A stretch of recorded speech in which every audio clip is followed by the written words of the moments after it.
Hey guys, my name's Jason with Mount Baker Mining and Metals, and on today's video, I'm going to be processing a sample here that I hiked down from our kind of secret gold vein I got. But this is something I hiked down when Dan Hurd and I went out, took him up to the gold vein, we found some golden quartz. And so I want to run this through the system behind me and get the gold out, because I've got big plans on getting some more ore out of there, and I want to make sure there's enough gold in here that it makes it worthwhile to do some crazy stuff in a future video. So we're going to run this through the jaw crusher hammer mill shaker table, smelt down the concentrates, and see how much gold we got. And if you're new to the channel, or you maybe want to review what Dan and I did, I'm going to post that video right after this clip so you can get caught up on part one. If not, I'll put a timestamp up here where you can skip ahead and check out the results from our crushing test. Hey everybody, my name is Jason with Mount Baker Mining and Metals. And today we're on a little prospecting adventure with my friend Dan Hurd. Hello, everyone. Dan, how you feeling so far? That's a lot of hiking. It's a long ways up. There's no oxygen up here. We're high. We're high in the Alpine North Cascades today. I'm going to take Dan over to a little spot I found last year. We're going to find some free golden quartz. Here we go. Up the hill. The gold's always on the highest point, it seems like, huh? Yep. Because all the easy stuff was recovered 100 years ago. Yeah. They only left the hard stuff for us. Yep. Hopefully the title of this video isn't Dan Has a Heart Attack. Rest in peace, Dan Hurd. Can you imagine prospecting this back 100 years ago? We're doing it right now and I can't imagine it. Yeah, I know. I know. It's a hard go. And we drove 99% of the way up the hill. We did. That we did. And we still have to go up. Not too much farther, I hope. That's what you said last time. Well, we found a nice little piece of float here. Broke it open. Haven't found anything in it. But it's the right looking stuff, isn't it, Dan? Yeah, looks good. It's white. It's quartz. It's usually where the gold hangs out. Find those big white quartz rocks. Highly mineralized. The redder the better. Because gold rides an iron horse, they used to say. Well, we're finding lots and lots of quartz float now on the talus. And so our vein is right up there. You can actually see a little corner of it right there. That's what we're after. All right, everybody, we found it. We're here. You can see, let's see if I can do this with my finger. There's our vein right there. There's our quartz vein. That's where all the gold's going to be. Up above is the country rock, the gray stuff, top and bottom. There's no gold in that at all. It's all contained right here in this quartz vein. So we're going to get breaking off some of this stuff and see if we can find some free gold. Dan made it up here. He's not dead yet. Not yet. And I don't know if we're still friends, but he's here with me. And he's going to get right into it. He's going after that quartz vein. I brought my little hammer drill here, roto hammer. And what I'm going to try and do is use some feather and wedges to break off chunks of that vein.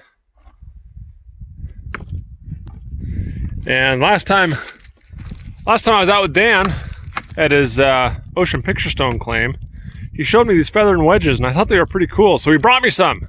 So thanks, Dan, for bringing me some feather and wedges. You're welcome. We're going to put them to good use here and see if we can get some quartz off this vein. All right, I'm going to run my feather and wedges down along this face and try and wedge this big chunk out. So I'm going to drill kind of perpendicular with the hanging wall here. Put in 4 or 5 and see what we can break out.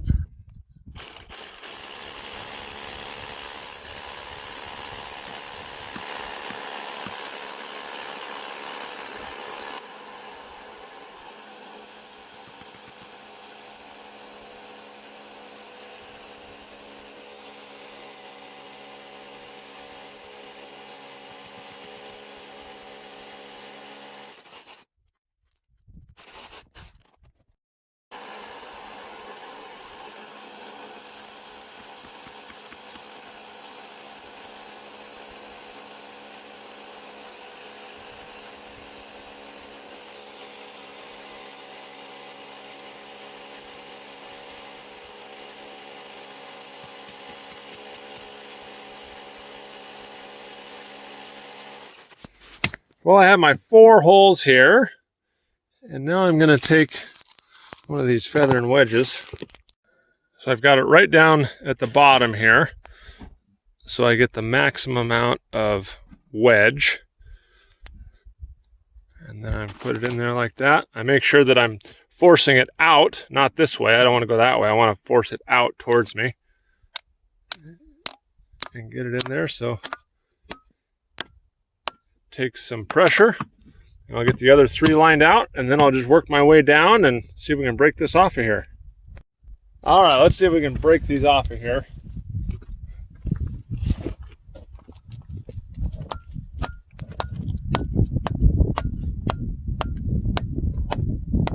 You're cracking.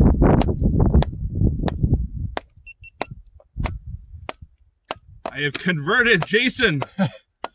He's now using feather and wedges.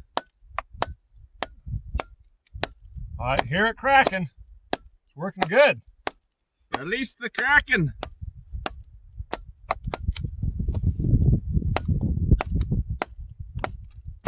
You can have more material than you know what to do with. I know. We have a lot to look through here. Oh yeah.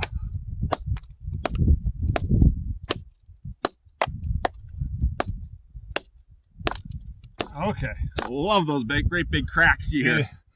Now what? Now I got your chisel. Take your chisel to the crack right beside it. Just hammer it down. It'll pop right out. All right.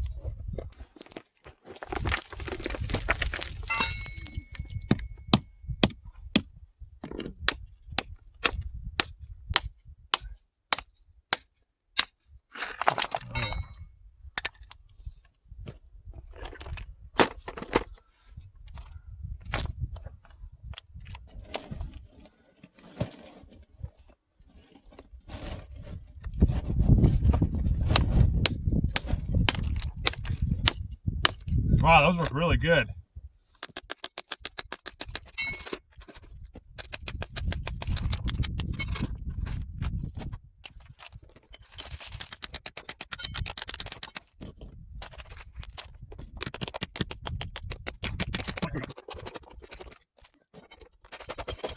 Wow, you're not too quick.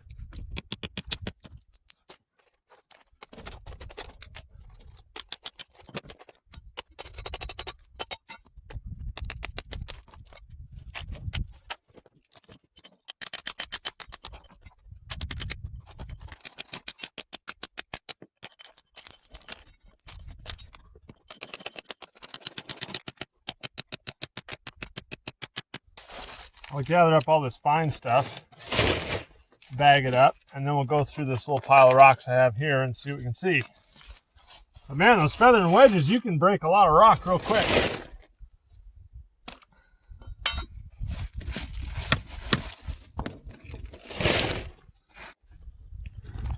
I've been working this section of the vein, and I've been finding some gold right along the footwall, like 1/4 inch, 1/2 inch, right above the footwall. I'll show you a few pieces in a second.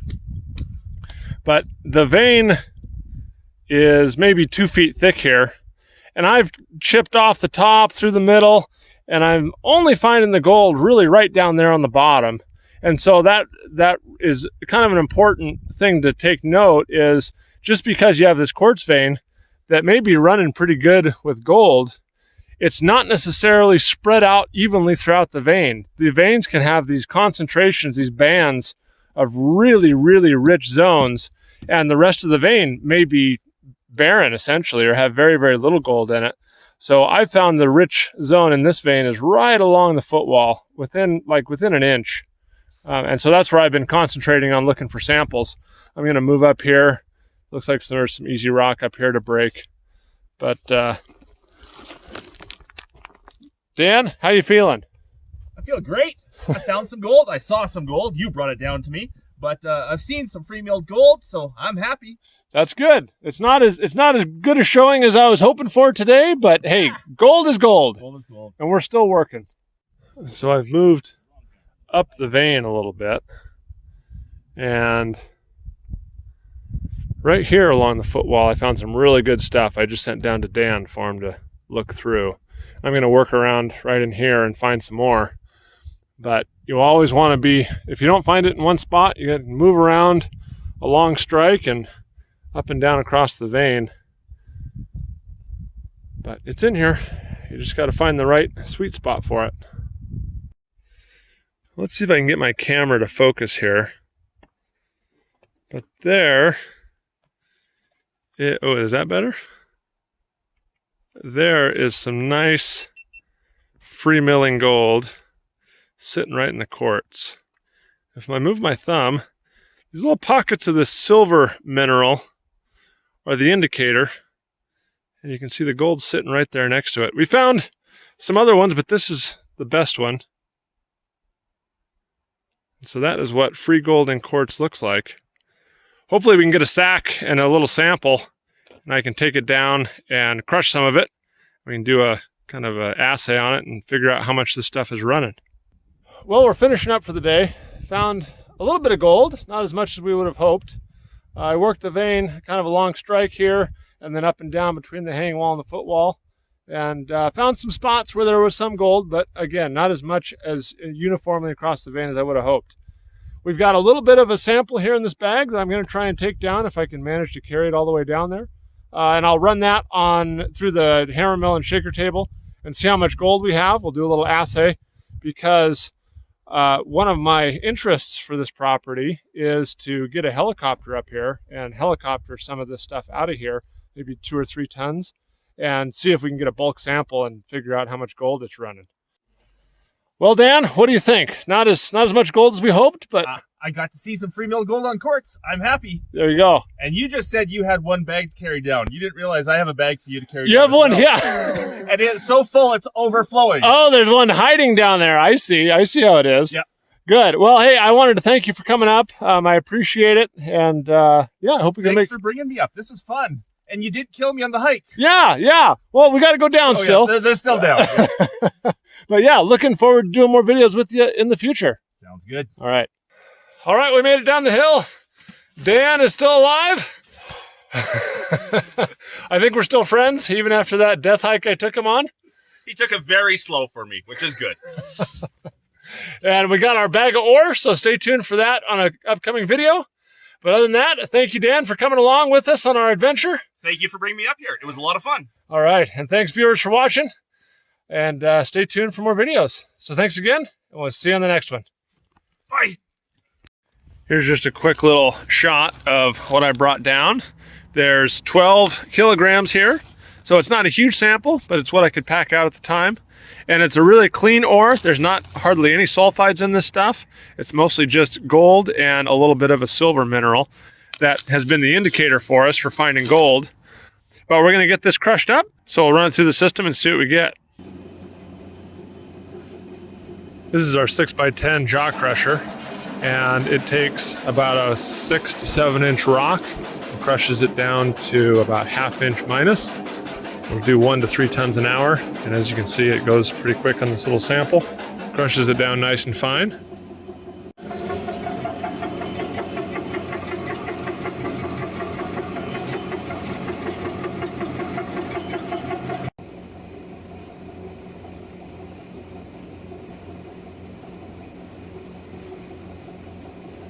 Then we move over to the hammer mill, where I feed the crushed material into the hammer mill.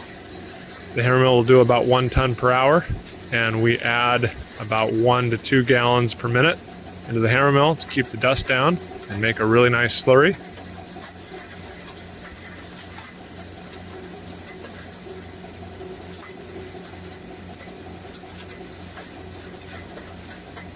The bottom of the hammer mill has a screen that wraps 180 degrees around the bottom, and there's 20 high chrome hammers that pulverize the ore.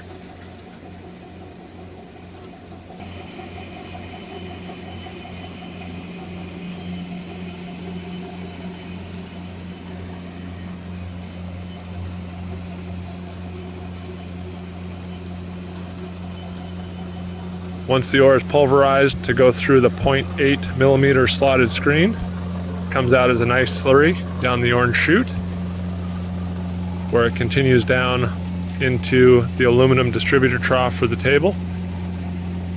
The gold and any other heavy sulfides will settle down into the grooves and work their way across the table.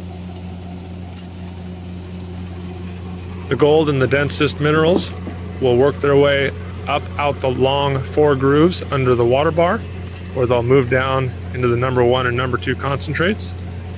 Any sulfides contained in the ore and liberated will work their way up to the end of the shorter grooves and form a fan that goes down into the number 3 concentrates. And all the water and gangue minerals will flow down into the number 4 tailings.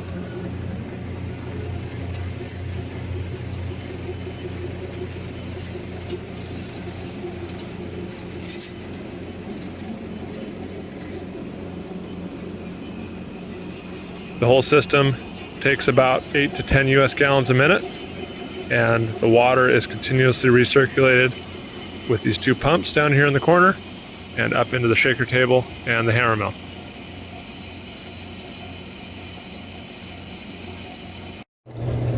That sample ran quick because there just wasn't very much of it.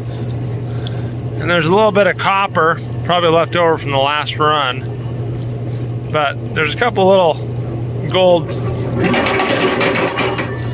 pieces there. Then the gold's starting to come out these top grooves. There's some, there's some. It works its way up this long groove. And then here's that silvery sulfide we have. That's the gold indicator. So we have a lot of that. And then the gold is bouncing its way right up here under the water bar. And it's working its way right down into the number 1 concentrates.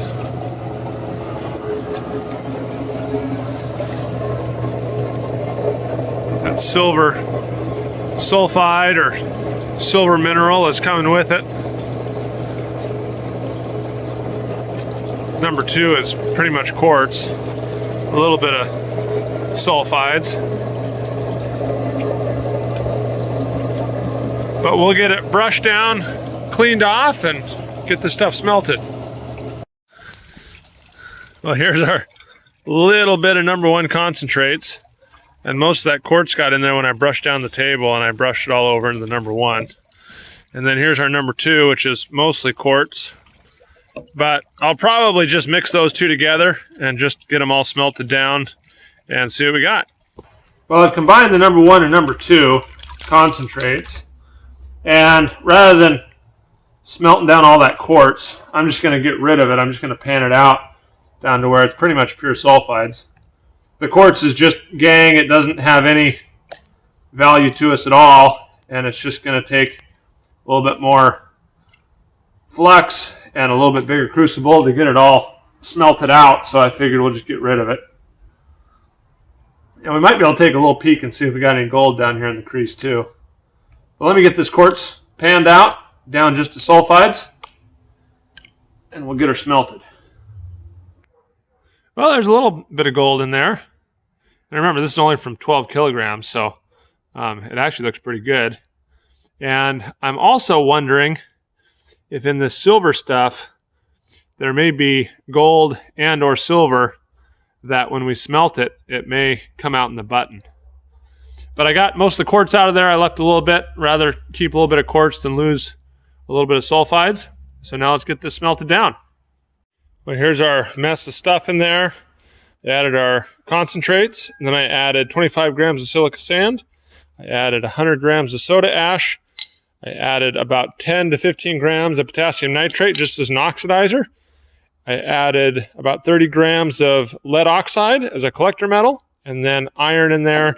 So with these pieces here, iron to help reduce any base metals to metallic form from the sulfide form. And then the lead's going to collect all the metal, including the gold and silver, down at the bottom. We'll pour it in our cone mold here. Once it's all molten, the lead will go down to the bottom, and then we can flip it over, separate it from the slag, put it in our Cupel furnace. First, we got to get this thing fired up, get it all molten.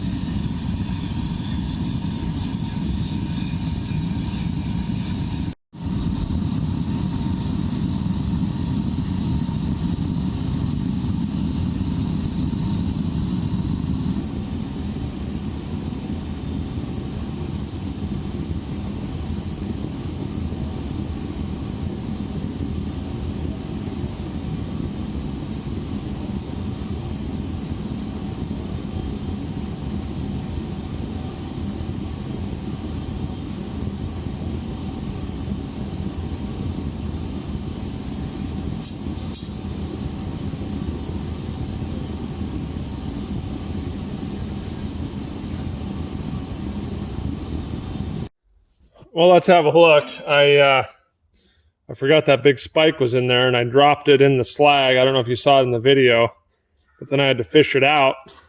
So that's why the top of my slag's all buggered up like that. But hopefully the lead prill is still intact at the bottom. So let's see what happens here.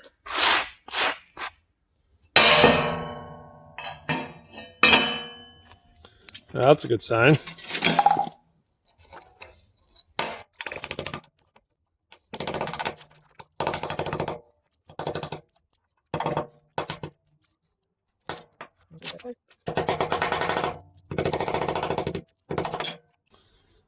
There we go. There's our lead. Let me weigh it and then we'll put it in our Cupel furnace. 28 grams. All right, we got our furnace going. Our Cupel's in there.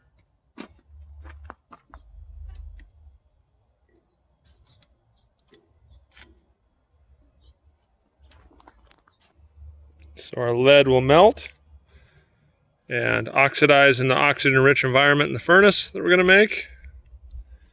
And then those oxides will be absorbed by that Cupel, and the precious metal bead will be left sitting in the Cupel there. All right, let's see what we got here. Oh, there's a nice little bead.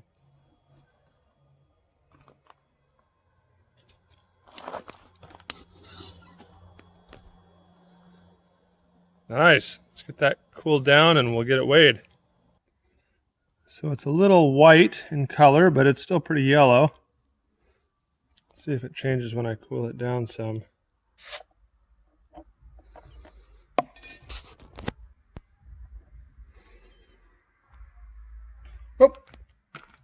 Oh God. Almost lost it in the dirt.